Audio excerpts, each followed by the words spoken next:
I love our red crown cranes. They're so interesting. Look at them just living their lives. Their little water area. I'm going to go in for a swim. Oh, you're just having a little drink. Okay, fair enough.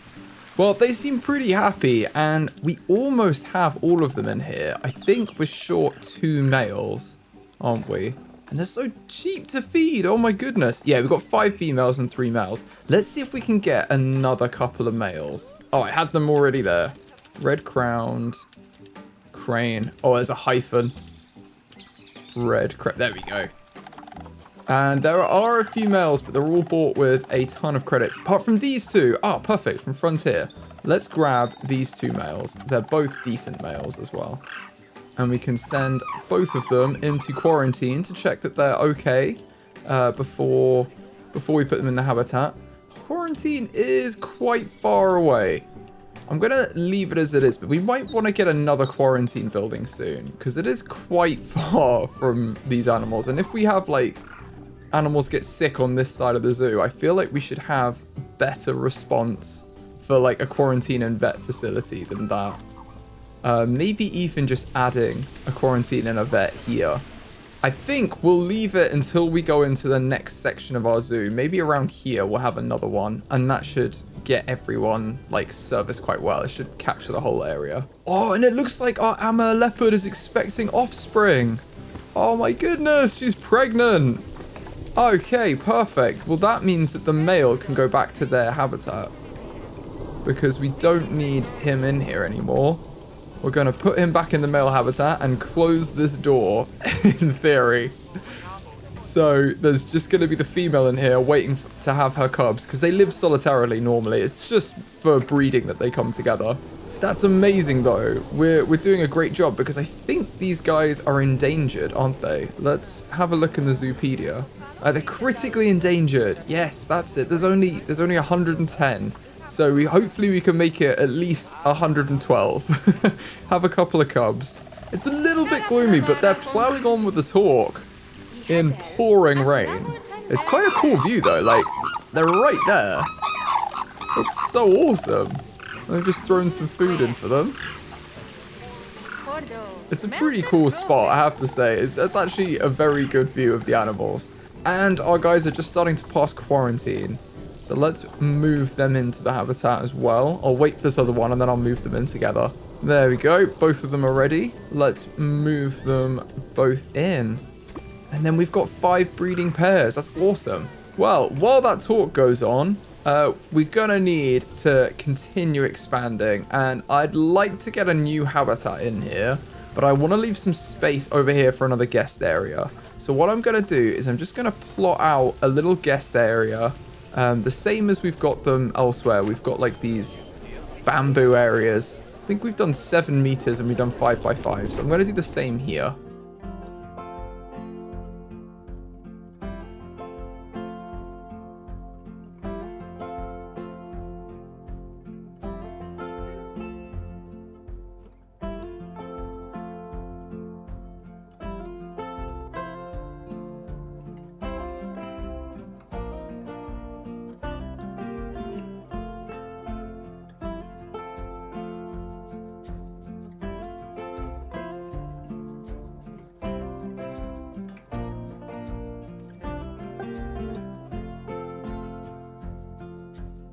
Okay, that's connected in a very strange way, but it looks a bit more normal. It's got 2 entrances now, so I think we'll leave it there for that.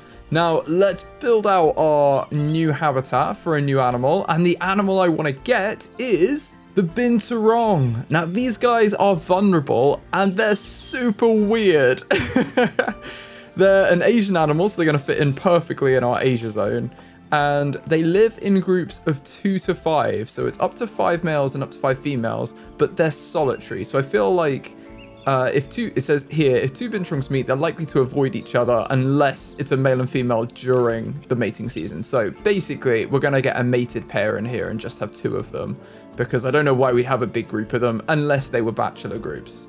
And how many babies do they have? It doesn't seem to say. I'm going to lean towards the side of they have multiple. And let's say there's 2 adults and 4 babies. Let's say something like that. Oh, they barely need any space. Okay, they need 236 square meters of land and 88 square meters of climbing. So as long as it's grade 2 climb proof. Oh, 3 meters. Okay, they really can climb. All right, we can definitely fit this in here though. They don't need much space. So if they need 236 square meters of land, I'm gonna double that and give them 472 square meters of land just to make sure we have enough, especially when we put the nature in. I want to make it as ethical as we can. And if they need 88 square meters of climbing, we're going to do the same thing and give them at least 176 square meters of climbing. So if we add those together, that gives us 648 square meters that we need this habitat to be, which is really small. I'm sure we can easily accommodate them in this space. So I'm going to put them in this space, but bearing in mind, this is going to be a guest area that's probably going to be fairly noisy. These guys are shy around humans, and although the guests can enter the habitat, I don't feel like that's very ethical if they're shy around humans. So what I'm going to do is I'm going to leave a little gap here for us to put some trees in, and it can feed into like a biodiversity program. Maybe we'll do some wilding around here behind, and it will give a nice view as well for the guests over here. But if we do that, I think we leave a bit of a buffer so we've got some noise pollution absorbed, and maybe we start our habitat a little bit further along, maybe somewhere like here. And that way there's plenty of space here where we can put some trees in and some hedges and stuff and get some noise cancelling going.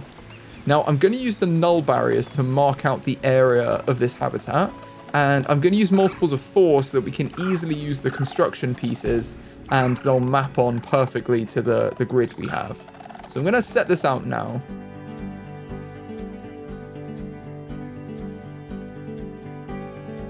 Okay, this is 1,000 square meters. I think this is plenty, honestly, space-wise. And I'd rather give them more space than not enough, because I don't want them to be cramped in when their requirements are so low anyway. It's very easy for us to accommodate them. And given that they're shy as well, I'm not going to have the guests run along both sides of this habitat because it's quite shallow anyway. I feel like guests can see in quite easily. I'm going to give them some more hiding spaces, and we're going to have a little bit of a buffer here, and then the path can wind down next to it. So we can put some trees in here to block the guest view. Now this tree is right in the middle of a path, so that's going to have to move. We can put that there. And I'm also going to change these barriers to all be null because we don't want them to be wood. Now it's completely empty. We can start work on making the fence for this area. And if we're going for eco-friendly things, there's not many pieces we can use that aren't climbable. Wood and organics are what we really want, and wood is fairly climbable. So we're basically going to be using, I think, the mud walls. That's all we're going to really have to build from. But that's absolutely fine. We can definitely make that work. Because other than that, we just have different shades of wood. Oh my goodness. How have you gone out? Oh, everyone's getting out. No, stop it. I'm going to pause the game. Why are you doing this?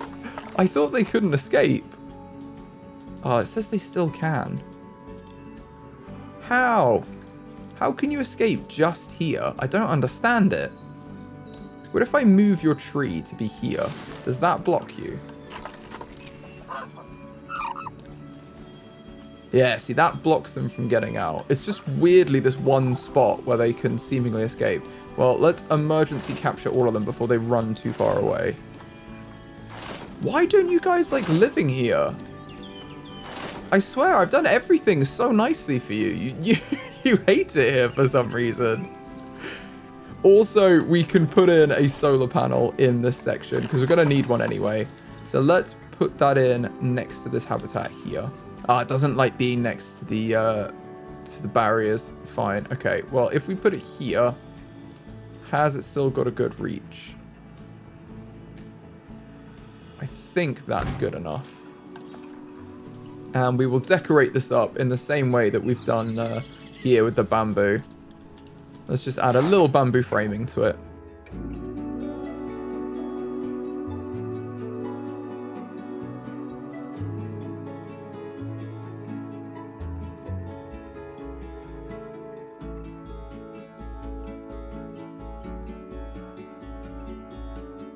All right, that looks a little bit better, I think. Just having it like that is more interesting. And it is kind of facing the trees here, I'm not gonna lie. But this is one that's gonna angle over. So when the sun's behind it, it'll be facing the other way.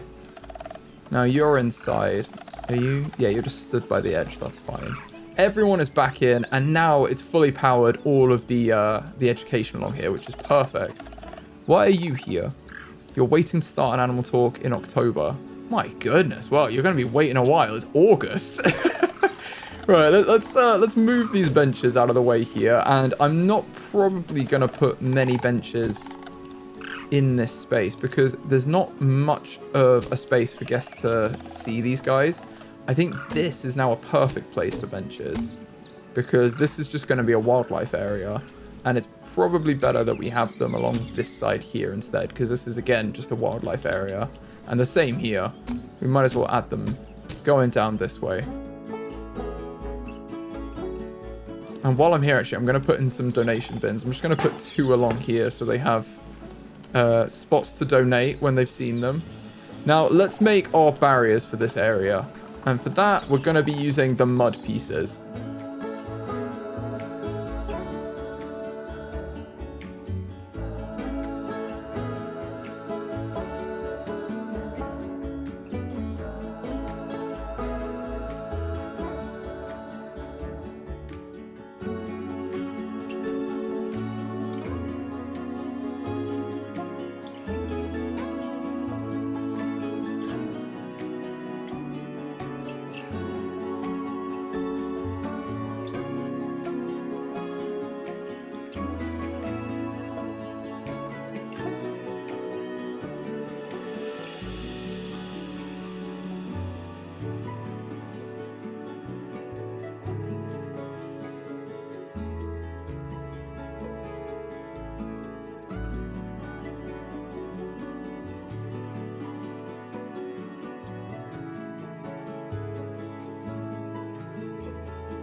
Okay, so now we've got 2 separate wall pieces, basically. I've used the mud pieces because I did want to use the sandstone pieces from India that we have, but it's not really sustainable when you compare it to organic stuff like mud.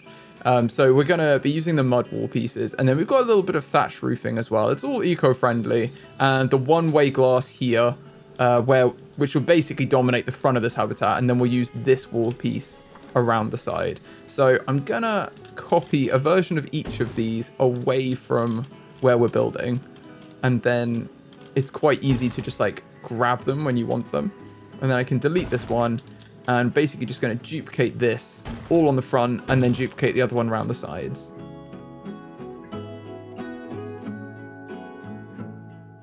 Okay, that looks reasonable. It's all worked out relatively well, design-wise. I need to change this, though, obviously, because this isn't going to work for our design. But that should be fairly easy. I think if we can get a small column or something in here, we can fix this. Or even this panel might be a nice way to join this on.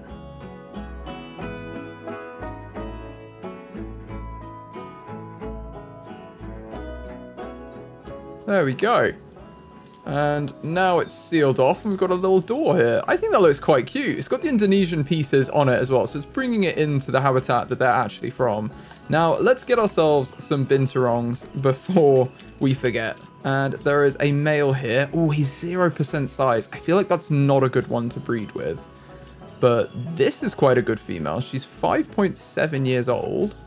How long do they live? They live to be 22, and they can breed from 1.5 until 15. So if she's 5 years old, that's quite good. Oh, and it says there, actually, I missed that. It says here, number of offspring is 3, so 1 to 3. So we said 4, which isn't bad. Oh, it was a reasonable guess. Let's grab this female and send her to the zoo. She's quite expensive as well. Compared to the cranes we just had, she's very expensive. And once she's past quarantine and they've said that she doesn't have any scrapes or injuries, we can move her into this habitat and then we'll know how else to change the habitat. But it seems like 3 meters high should be enough. It's all climb proof and they've got one-way glass in. I feel like it's a reasonable habitat. They're really small as well, so I didn't want to put anything really low down. Otherwise, you're not going to have a great view of them. Like, at least here, you're at ground level. You'd be able to see stuff. So I like using these archways. And from their perspective, they're completely walled in with a massive habitat. So they should be fairly happy. It is 1,024 square meters. Now, she's past quarantine, so let's move her into her habitat. It's pouring with rain as well. We need to change the name of this habitat to Binturong. Interestingly, if these guys live solitarily, they're likely to avoid each other unless it's a male and a female, and the female's an estrus. We should probably actually do the same thing we did for the other species where they live solitarily and make a male habitat that's joined to this one. So what we may do is we can probably have this come off here, actually. That might be a good shout. Okay. Oh, we're about to have a baby leopard. Oh, we can hold on to wait for the baby leopards. She looks uncomfortable, but she's not laid down yet. That's a weird pose. Why are you doing that? Yeah, she's clipping a little bit through the terrain, but that's fine. Here she is. Is she? Whoa, big leap. Okay. I think you should probably give birth soon rather than jumping around like that. I don't know if that's good for the cubs. She does look uncomfortable. I think she's going to lie down soon. Yeah, there we go. She's lying down. And the babies! Oh, it's usually 2, I think. She just had 1. Oh my goodness. Look at your little face. Oh, they're adorable. A baby leopard. That is adorable. Absolutely adorable. Whoa, big jump as well. What a cutie. And yeah, I'm pretty sure they normally have 2 babies. So this is interesting. Let's have a look at this in Zoopedia. 1 to 3 and average of 2. Yeah, it's usually 2. So she's not had many. Oh, she's playing with her mum's tail. That's so good. Oh, happy mum. Our Binturong is in here as well, I think. So we need to put it into the work zone. I'm going to do that. Staff, work zones. It's in the Asia zone. So let's add this in. And then maintenance 3 is going to need this stuff as well. So the mechanics and the caretakers and security guards come over here. Now, what is going on here? We're about to lose an otter to old age. That is very sad. Olivia. She's got her kids in here as well. How many does she have? So she's got 1, 2. I think this is the dad here. Oh no, so yes, she had 1, 2, 3 babies. No, she's died. Is she? Are we sure? She looks okay to me, I won't lie. Oh no. It's the end for her though. I think we're about to see her. No. Oh, that was much sadder than I thought it was going to be. I won't lie. Okay, well, let's call the vet for you. You poor little thing. It's our first death in our zoo. Olivia. Well, we need to decide what we're going to do with our otters because for now, I think we just need to put the dad on contraceptives. And we can take everyone else off. But I think we need to sort it out because they normally live in family groups. And that's not going to work. Oh, he's attracted protesters. Yeah, oh, she has. Yes, because we haven't actually made the habitat good for them at all. Let's hold on a second. How much space do you need? So I think we've given them a lot of space. Let's get it up again. So let's say there's 1 adult and 3 babies. They only need 200. So actually, the space we have is... Oh, I mean, it's basically half, isn't it? Yeah. So we could just cut this habitat in half and they'd be absolutely fine. Because 182 and 40 So basically, we're just looking at, what, 364 square meters we need for the male and 80 square meters of climbing. We can easily do that. Let's cut this habitat into 2, and we'll put another wooden habitat gate over here to break it up. And we can give the male a little bit less space because the female's going to need most of it, thinking about it. So it doesn't look like it adds much to have the females. So I'm going to give the females just slightly more than half. And then the males can have just under half. I think that's fair.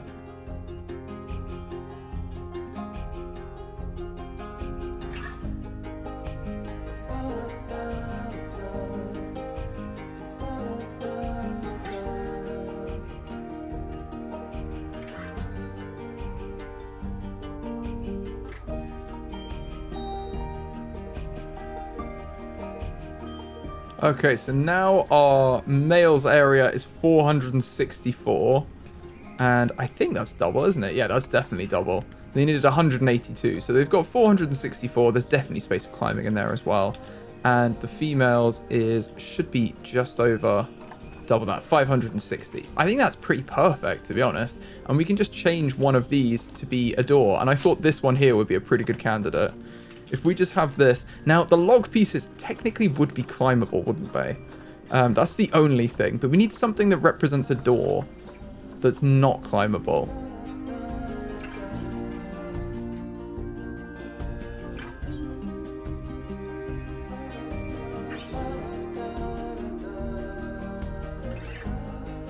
There we go. We've got a little door here made out of stone. And it's not full height, so it still then merges into the wall. I think that works. Okay, we now have the door that we would, in theory, open and let them in together, but we can have both of them housed together. Do we actually have a male now? Ooh, that one's not got great immunity, and that one's the... Yeah. I'd rather wait for a male that's a little bit better, to be honest, before we put them in. The female's happy in here anyway. So this is going to be Binturong. Have we called the other ones females? I think we just call it, like, the main habitat. Oh, no, I have called it female. Okay. Well, I'll call this one Binturong female. And then this can be the male.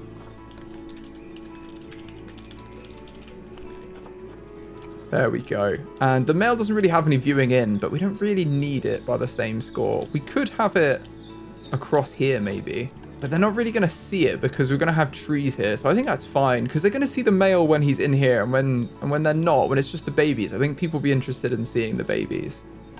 We could maybe have a little path that leads up, but I don't want to stress them out too much by having them easily visible. I feel like it's a bit of a shame to do that. Maybe for the males, we'll slightly change this. I tell you what, let's have a little path that goes here. So the guests are going to be able to go up to this one, but they can only go up to here. And then they're going to be visible just on this section here. I think that works.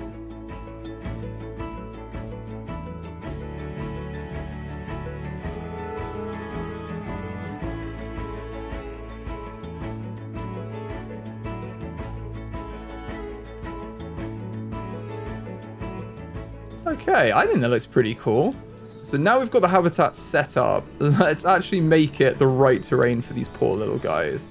Because they do not have the right stuff in here. They're going to need more short grass and more soil. But we can do that. And I'm going to do the same to both habitats while we're here. So hopefully that's going to be correct for the male when we do get them in here.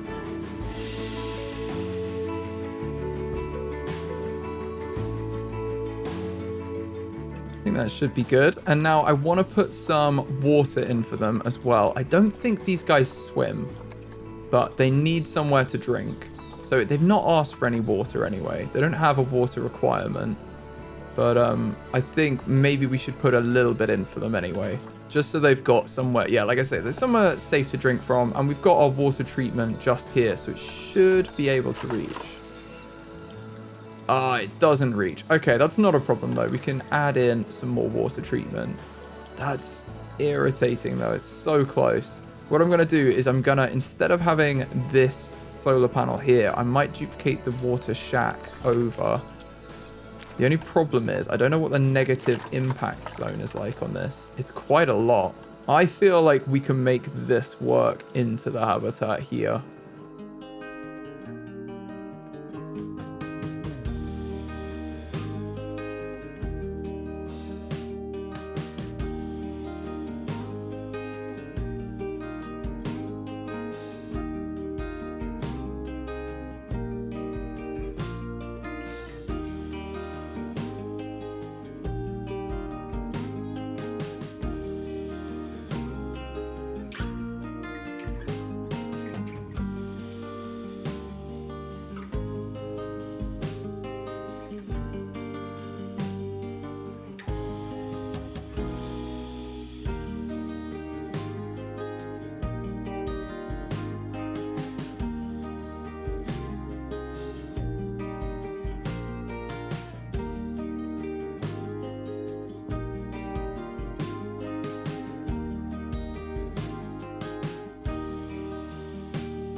There we go. I think that works. Nice. Okay, so now we've moved the door. We've got a better viewing area over here. And the area should be powered, the whole thing, and should have clean water, which is exactly what we want. The only thing is we are now cleaning the lake. Not sure about that, but I guess we're doing it. There's not really much we can do about it, so it's fine. And it's just an odd mechanic of the game. We can always say that we wouldn't be cleaning the lake. It's just, I don't know why they have these on these radiuses. They're quite annoying to put around the park. Because, like, in real life, what you do is you maybe have water treatment, but you wouldn't have a separate water treatment tank for each habitat going around the zoo. You just have a water treatment facility, or maybe a few, and then you'd plug them into the others. So I feel like that could really do with changing. But we'll go with the mechanics we have right now. Let's make a little water area in each of these habitats so that they can have a little swim.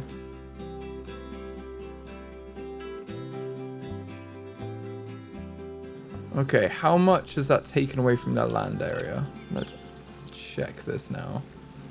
471 is still plenty, I believe, for them. So 1 adult and 3 babies. Definitely more than double still. And if it were 1 animal... Oh, we can't tell that until we put the male in, but I think that's probably fine. We'll go with that.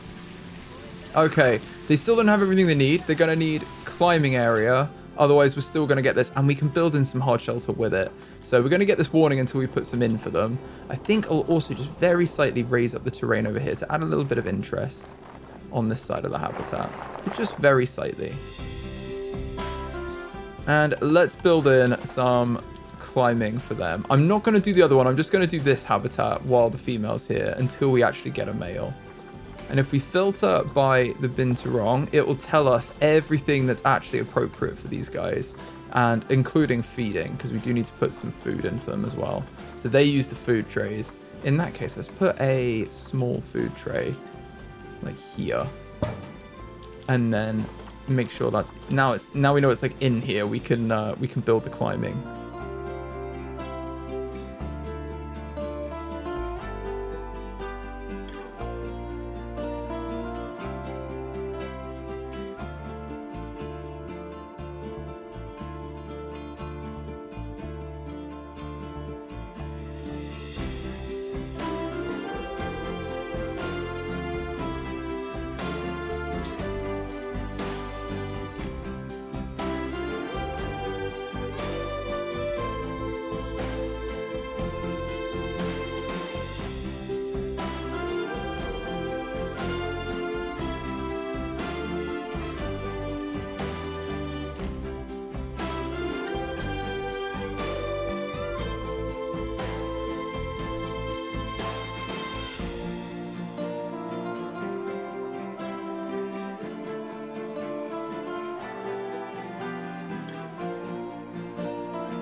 Okay, that's quite a lot of climbing enrichment. If we have a look at how much that is, that's 200 meters squared of climbing.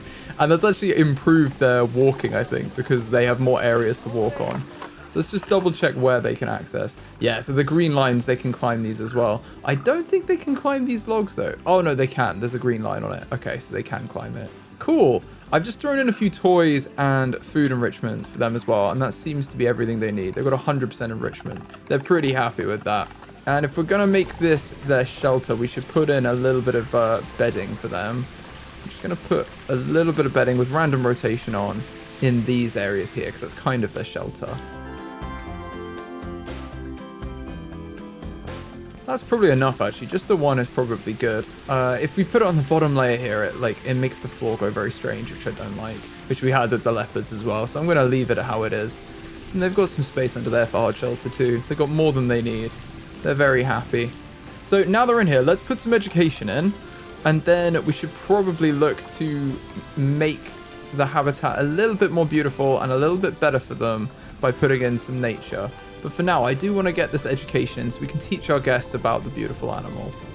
And here I am going to take off these decorations we've got.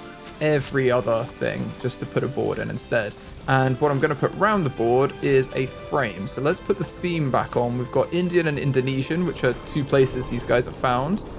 And we've got a couple of options. There's a very colourful one and a brown one. I feel like the brown one fits in better with the theme we have here. So I'm going to use that.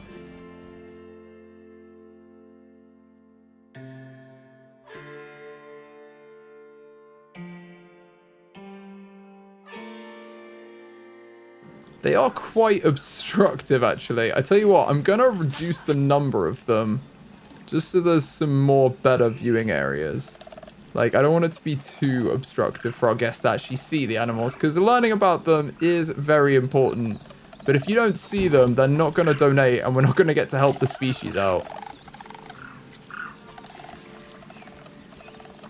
So let's do that. We'll have a couple there, and then we'll also have an educational speaker and an actual talk that goes on.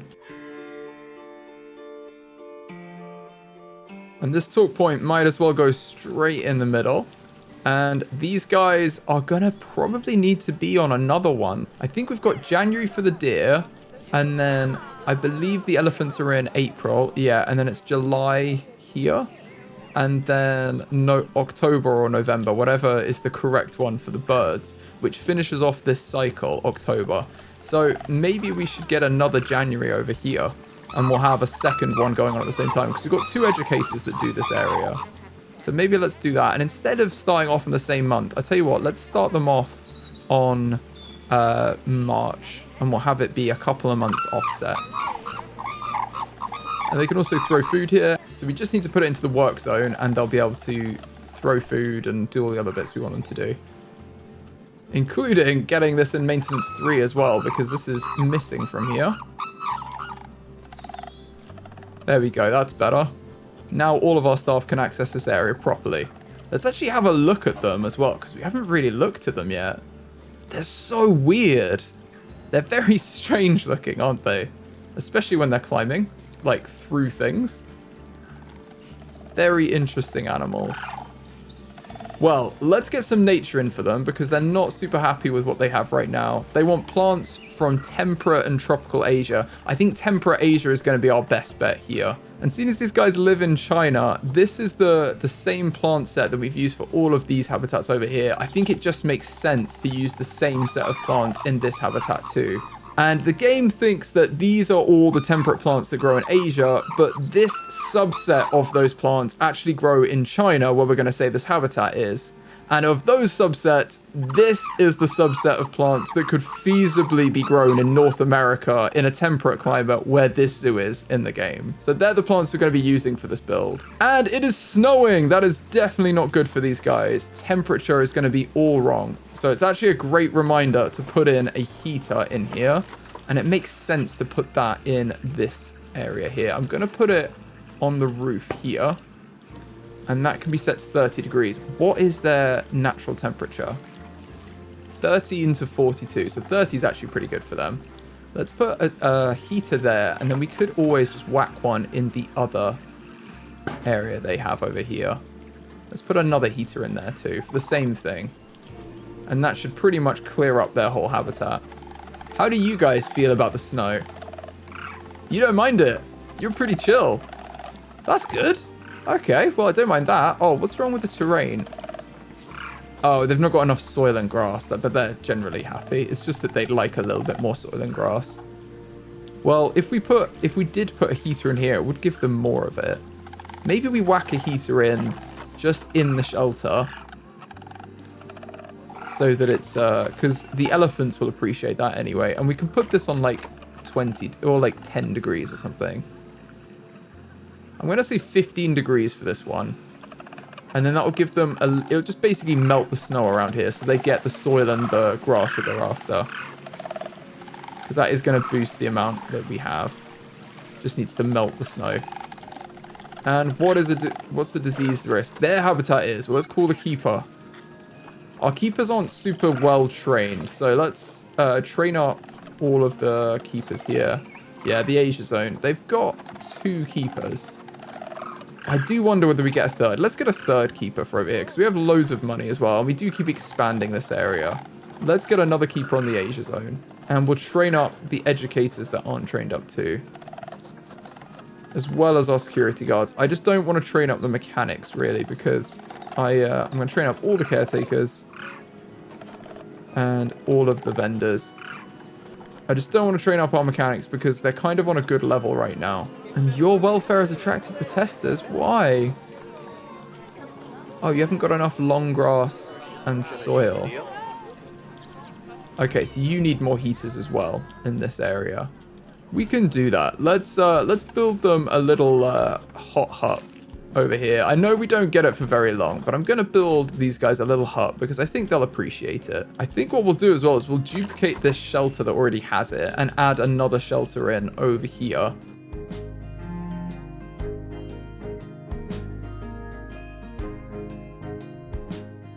Okay, this should help thaw out a lot more of the stuff for them as well. Oh, no. Now the snow stopped anyway. I think this would help, though. I think this is basically getting there for them. You've attracted protesters for the temperature as well. Okay. Well, we will deal with these on the next one because it's hard to tell if they've just strayed out of their area or if they actually are in a problem. At the same time, guesting tickets are underpriced, so let's make it 50 and 25. A straight 50 to get in. And let's get back to doing some nature over here.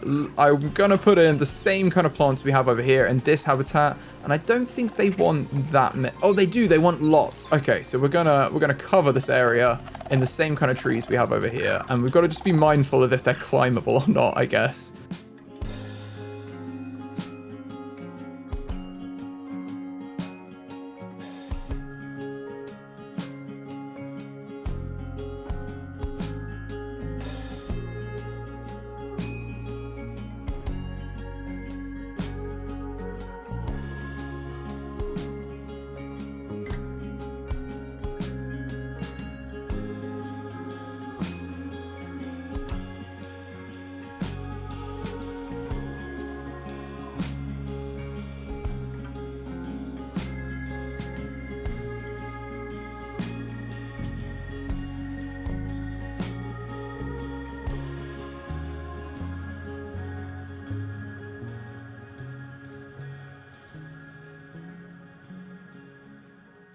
Okay, I feel like that's a lot of nature, so we've probably covered it off here. Ooh, that tree is just very slightly leaning through. That's not what we want. There we go. And then that tree fern can just slightly wiggle. There we go, to there. Cool. These guys should be pretty happy. They've got 80%, which is pretty well into their area. And I think that is enough for this video. If you've enjoyed the video, please give it a like. It really helps the channel out. And I'll see you in the next one.